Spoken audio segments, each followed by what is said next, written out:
புதர்களுக்கு நடுவே மறைந்து கொண்டு மானை குறிவைத்து அம்பு எய்கிறான். அந்த அம்பு மானின் மேல் பட்டவுடன் மான் பயத்தில் அங்கிருந்து ஓட ஆரம்பிக்கிறது.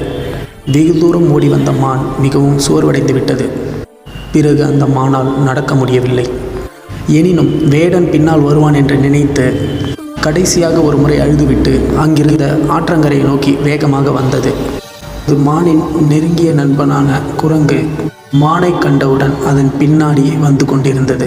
மான் ஆற்றங்கரையில் தண்ணீரை குடிக்க ஆரம்பித்தது. மானின் அருகில் வந்த அந்த குரங்கு அந்த அம்பினை மெதுவாக எடுத்தது. இதனை பார்த்த மான் அவனை கட்டி அணைத்து கொண்டது. பிறகு இருவரும் கட்டி அணைத்து கொண்டு குரங்கு மானின் மேலே ஏறிக்கொண்டது. மானின் மீது சவாரி செய்வது போல் ஏறிக்கொண்ட குரங்கு சிறிது நேரம் அங்கேயே நடந்து விளையாடு கொண்டிருந்தது.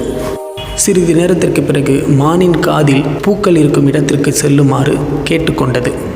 அதை கேட்ட மானும் குரங்கை அந்த இடத்திற்கு அழைத்துச் சென்றது.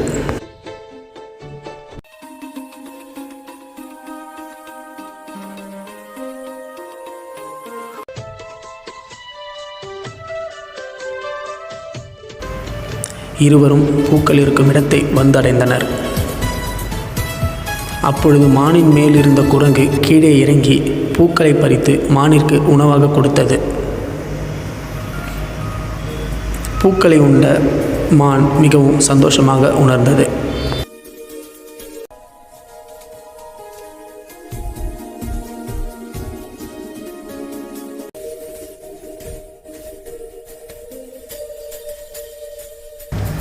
இதன் பிறகு இருவரும் அங்கேயே சந்தோஷமாக நடனமாடிக்கொண்டு பொழுதை கழித்தனர்.